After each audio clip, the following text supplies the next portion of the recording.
regular session of the Senate in the 19th Congress of the Philippines. It is hereby called to order.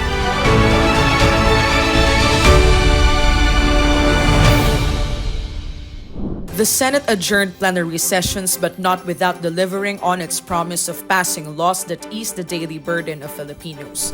Senators led by Senate President Francis Chiz Escudero witnessed the signing of the Magna Carta of Filipino Seafarers and the Anti-Agricultural Economic Sabotage Act in Malacanang. The Anti-Agricultural Economic Sabotage Act imposes stiffer penalties against agricultural cartels, while the Magna Carta of Filipino Seafarers ensures protections of the rights and welfare of sea-based overseas Filipino workers. To our seafarers and their families, this law is in honor of your hardship, sacrifices, and dreams. Naway ang batas na ito ay maging kaakibat ninyo sa inyong susunod pa mga paglalakbay. Meanwhile, the Senate ratified the Bicameral Conference Committee report on the bills institutionalizing the Philippine National Games. The upper chamber also ratified the bill further amending the Agricultural Tariffication Act, ensuring stable rice supply and prices in the country. Members of the Senate voted to approve the establishment of a VAT refund mechanism for non-resident tourists. The upper chamber likewise passed on final reading the bill giving the Development Bank of the Philippines a new charter. The Senate also gave its final nod to the proposed Ligtas Pinoy Centers Act, which calls for the construction of evacuation centers in every city and municipality of the country. Ligtas Pinoy Centers will be the safe refuge and decent shelters of displaced families during natural calamities and other emergencies. Likewise passed on final reading were 6 local bills seeking the establishment, conversion, and separation of schools. The Senate gave its concurrence to the free trade deal between the Philippines and South Korea, approving Resolution number 192 on third and final reading. Before adjourning plenary session, Senate President Francis Chiz Escudero led the chamber in congratulating and commending the Jesus is Lord Church worldwide on its upcoming 46th founding anniversary. We thus have a deep and abiding respect for the Jesus is Lord Church and their mission to bring all people to the kingdom of the living God. Their dedication and commitment are truly inspiring. The chamber also put a spotlight on the outstanding talents of Filipinos, adopting several resolutions hailing their achievements in recent events. The Senate tackled and adopted a concurrent resolution for the inclusion of 10 EMBO barangays in the legislative districts of Taguig City and municipality of Pateros.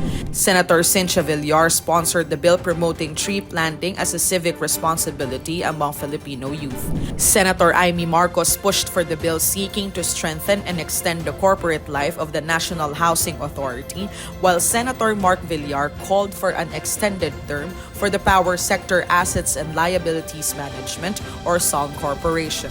Senators crossed party lines to support the passage of the proposed Magna Carta of Barangay Health Workers, sponsored by Deputy Majority Leader Joseph Victor J.V. Ejercito last Wednesday. Layon po ng ating panukalang batas na ito na bigay sa ating mga BHWs ang pagkilala at suporta na nararapat para po sa kanila.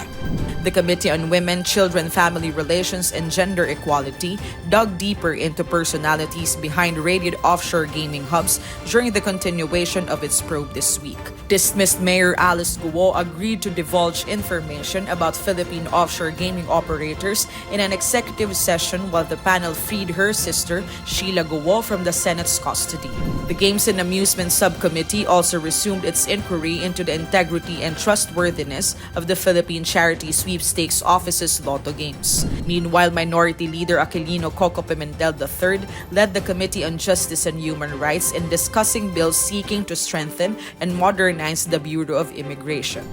Filipinos are assured of the timely approval of the government's 2025 budget as the Committee on Finance proceeds with its deliberation on the National Expenditure Program even during the break.